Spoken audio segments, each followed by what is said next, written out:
Llegamos a la última sesión de esta serie acerca de la naturaleza de la teología reformada y estuvimos viendo el acróstico TULIP en los últimos días y realizamos unos ajustes a los términos que se encuentran en él. En la última sesión vimos el concepto de la gracia irresistible y les mencioné que prefería el término gracia eficaz, y antes de pasar a otro tema, solo quiero agregar un pequeño postulado final no científico mediante la lectura de un breve texto de la Confesión de Fe de Westminster, la cual es una norma doctrinal histórica de la teología reformada que data del siglo XVII en Inglaterra, donde tenemos esta referencia a la doctrina del llamamiento eficaz.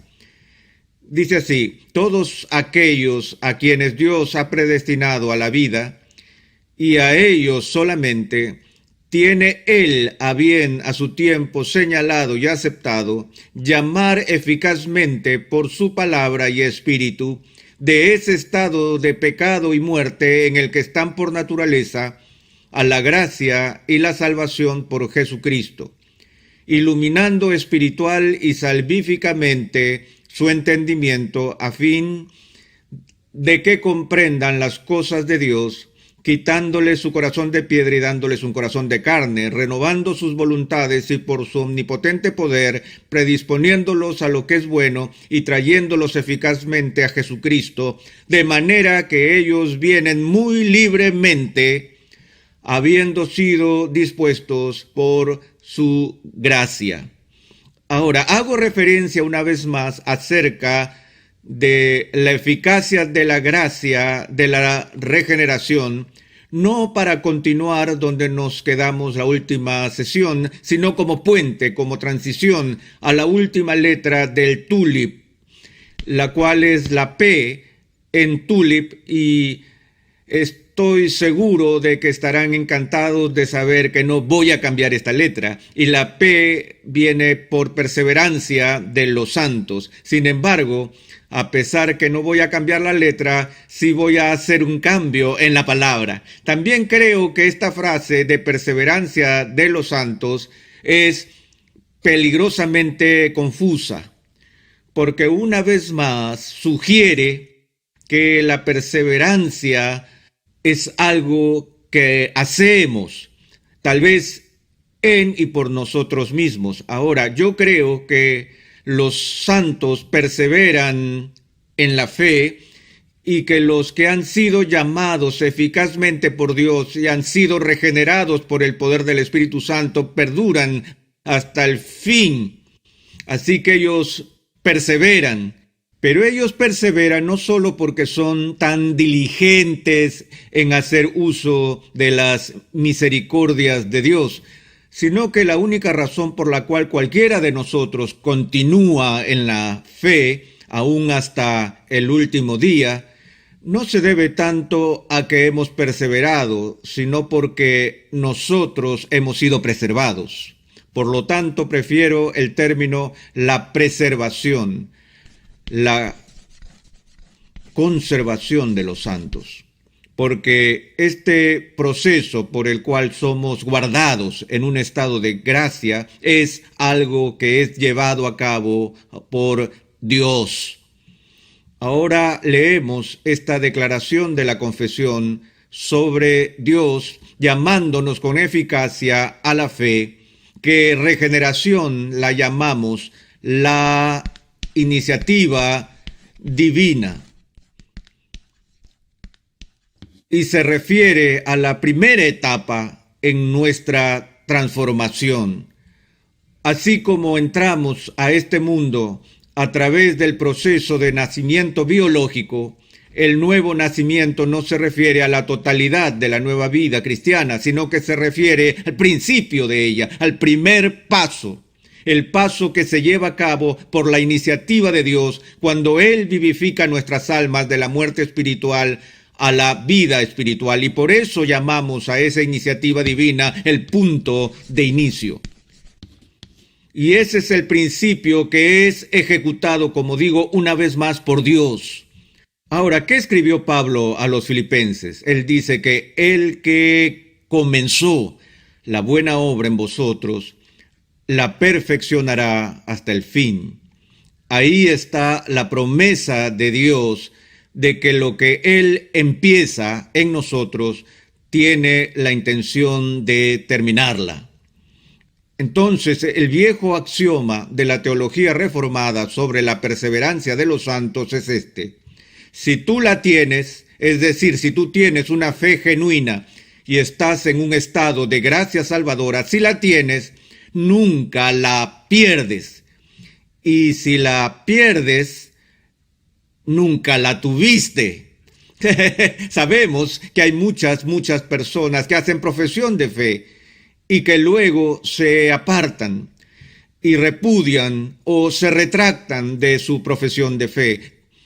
Tal como Juan afirma en el Nuevo Testamento, estaban los que dejaron el grupo de los discípulos, y Juan dice de ellos: salieron de nosotros, pero no eran de nosotros. Estaban con los discípulos en términos de apariencias externas antes de apartarse, antes de dejar al grupo de los discípulos de Jesús. Habían hecho una profesión de fe externa y Jesús deja claro que eso es posible hacer, aun cuando uno no tenga lo que dice estar profesando. Recuerde que Jesús dice: este pueblo con sus labios me honra, pero su corazón está lejos de mí. Y aunque advierte al final del Sermón del Monte que en el último día del juicio muchos vendrán a él diciendo: Señor, Señor, ¿no hicimos esto en tu nombre? ¿No hicimos aquello en tu nombre? Y él les declarará diciendo: apartaos de mí, hacedores de maldad, yo nunca os conocí. No que los conocí por una temporada y luego se perdieron y me traicionaron. No. Ustedes nunca fueron parte del cuerpo invisible de mi iglesia invisible. El mismo tipo de comentario es hecho por Cristo con respecto a Judas, a quien llama el hijo de perdición desde un principio. Y en su oración sacerdotal, Jesús ora para que aquellos que el Padre le había dado nunca se pierdan y que nadie jamás se los arrebate de su mano. Y él da gracias al Padre porque todos los que el Padre le dio vinieron a él y ninguno de ellos se ha perdido. Y así podríamos enumerar en los próximos minutos una serie de pasajes similares en el Nuevo Testamento, donde tal seguridad es dada por los apóstoles que las personas que moran en Cristo tienen un futuro, una herencia futura que ha sido establecida desde la fundación del mundo y que algún día vamos a escuchar al Padre decir: venid, amados míos, heredad del reino que ha sido preparado para vosotros desde la fundación del mundo. Pero una vez más, el punto que quiero resaltar es que esta perseverancia en la fe no es algo que depende de nuestra fuerza. Aún después de que somos regenerados, todavía caemos en pecado. Y no solo en el pecado, sino en pecado grave. Y decimos que es posible que un cristiano se vea envuelto en una caída muy grave. Y hablamos sobre reincidencia, sobre faltas morales y cosas así. No puedo pensar en algún pecado que no sea el de la blasfemia contra el Espíritu Santo, que un verdadero cristiano no sea capaz de cometer. Vemos, por ejemplo, el modelo de David en el Antiguo Testamento, donde David fue sin duda un hombre conforme al corazón de Dios, fue sin duda un hombre regenerado, tenía el Espíritu de Dios en él.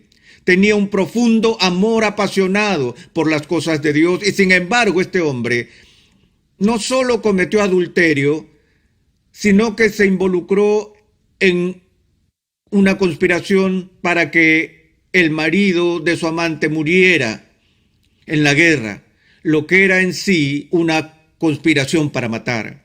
Y eso es un asunto serio, muy serio. y observamos el serio nivel de arrepentimiento al que David fue conducido como resultado de las palabras del profeta Natán. Pero el punto es que David cayó, y cayó muy hondo, como el apóstol nos advierte, en contra de tener una visión inflada de nuestra propia fuerza espiritual. Por lo que él dice, así que el que piensa estar firme, mire que no caiga. Y nosotros caemos y nos alejamos de la gracia. No es que caemos por completo, pero nosotros caemos en acciones muy graves. Nada más grave que la del apóstol Pedro, quien en público, con maldiciones, aún habiendo sido advertido, negó a Jesucristo, jurando que él nunca lo conoció. Una traición pública a Cristo. Él cometió traición contra su Señor. Recuerdan que antes de este episodio, él había sido advertido sobre este evento. Ya se imaginan, Pedro dijo que esto jamás ocurriría, él jamás se comportaría de tal manera. ¿Y recuerdan la advertencia de Jesús? Simón, Simón, Satanás te ha pedido para estremecerte como al trigo. Pero yo he rogado por ti para que cuando vuelvas fortalezcas a los hermanos. Ahora, él cayó, pero se levantó, fue restaurado, y su caída fue por un momento. Y por eso decimos que los cristianos verdaderos pueden tener caídas radicales y serias, pero nunca caídas totales y finales de la gracia. Aún en las iglesias, cuando las personas profesan fe y caen en pecados muy serios y atroces pecados, tan graves que implican la disciplina de la iglesia, y aún en procesos de disciplina eclesiástica que pasa por varias etapas, cuya etapa final, ¿cuál es? La excomunión.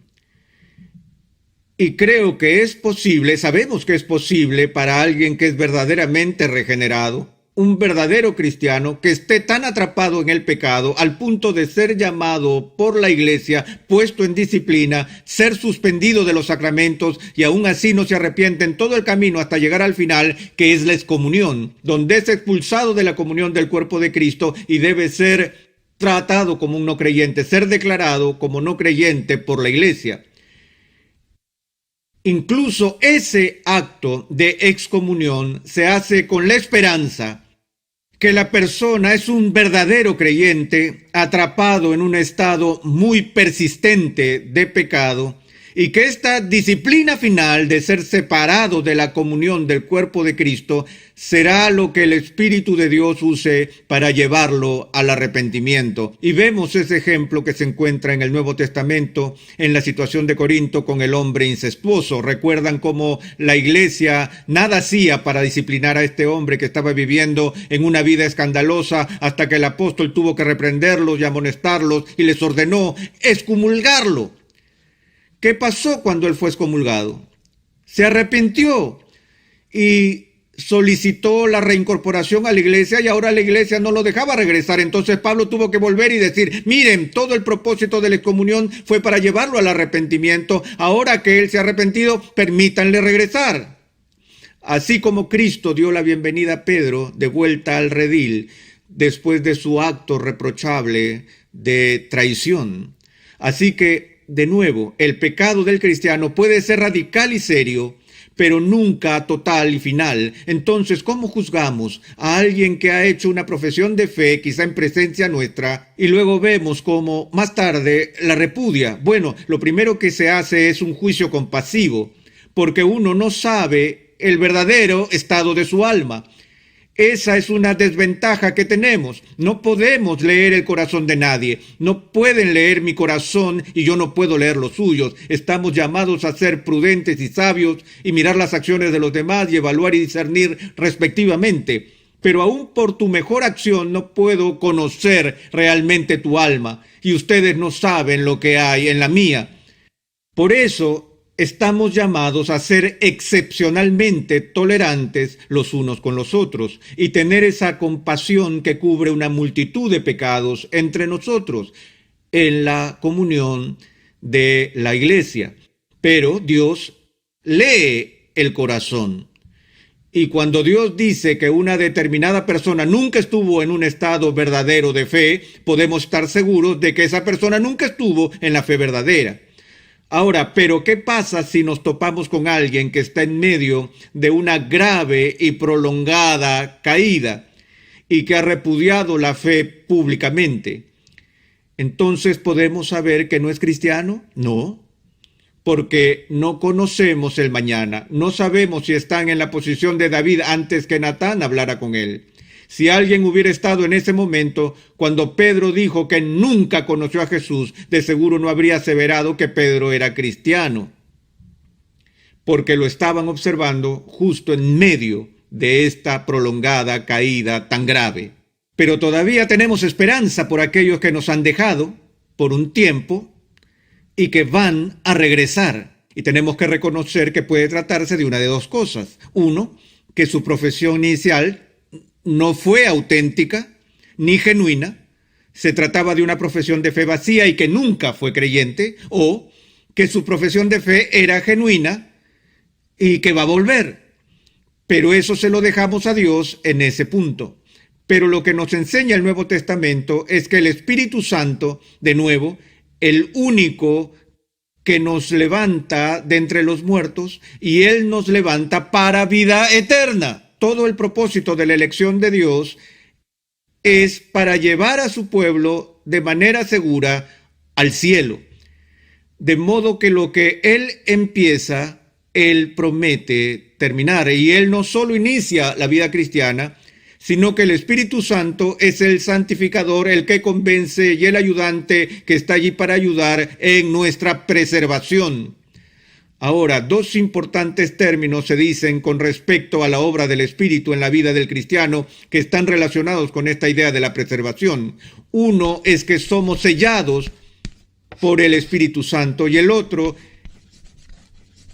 es que se nos dan las arras del Espíritu. Vamos a ver este último primero. El término arras del Espíritu se extrae del lenguaje comercial de los tiempos bíblicos y la única cosa que puedo pensar sobre eso es un paralelo que en nuestros días sería lo que llamamos una cuota inicial de dinero. Cuando alguien va a comprar una casa y se hace el contrato inicial, se da una porción de dinero como pago a cuenta o como pago inicial, lo que es una promesa de que usted tiene la intención de obtener un préstamo y cerrar el trato y pagar el resto del saldo.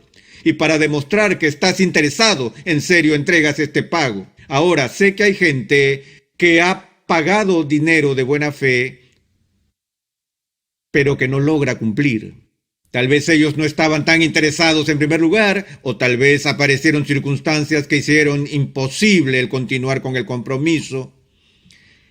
Pero amados, cuando Dios, el Espíritu Santo, les es dado a ustedes por el Padre como prenda, cuando el Espíritu mismo que mora en ustedes es el compromiso del Padre para su futuro, ¿realmente creen que el Padre vaya a fallarles en cumplir con el pago final?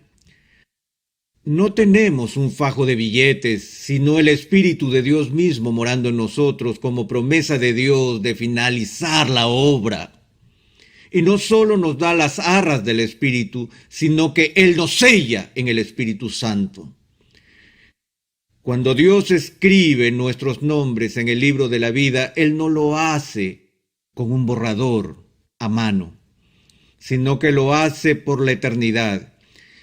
Y Él nos sella en el amado para siempre.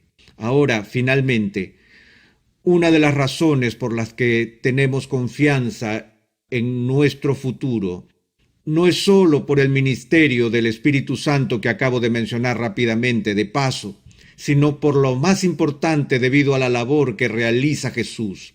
A veces tenemos una tendencia, o a veces creo tenemos la tendencia a pensar que cuando Jesús vino y vivió su vida de perfecta obediencia y cumplió todas las exigencias de la ley que hemos incumplido, y entonces por su obediencia pasiva pagó el precio de nuestros pecados con la perfecta expiación,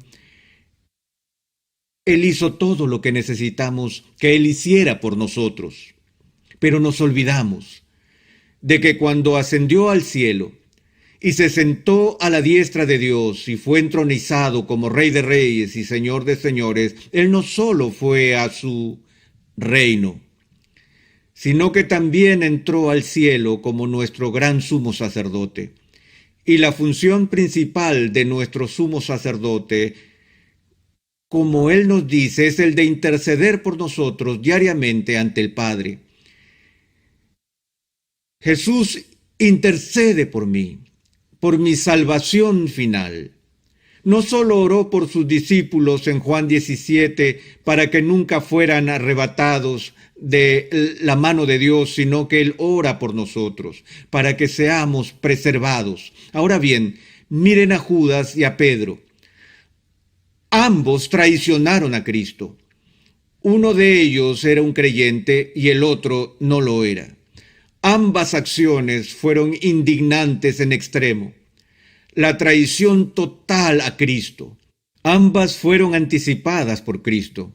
Y cuando Él le dijo a Judas lo que iba a hacer, Él terminó su comentario diciéndole a Judas, lo que vas a hacer, hazlo más pronto. Y lo despidió. Pero cuando hizo el mismo tipo de predicción sobre el comportamiento de Pedro, como ya lo hemos mencionado, Satanás os ha pedido para zarandearos como a trigo. ¿Recuerdan lo que dijo? Pero Simón, he rogado por ti, para que una vez vuelto, no para cuando vuelvas, sino que una vez vuelto, confirma a tus hermanos. Mi confianza en mi preservación no está en mi capacidad de perseverar, sino que mi confianza descansa en el poder de Cristo para sostenerme con su gracia y por el poder de su intercesión por nosotros, es que Él nos va a conducir con seguridad.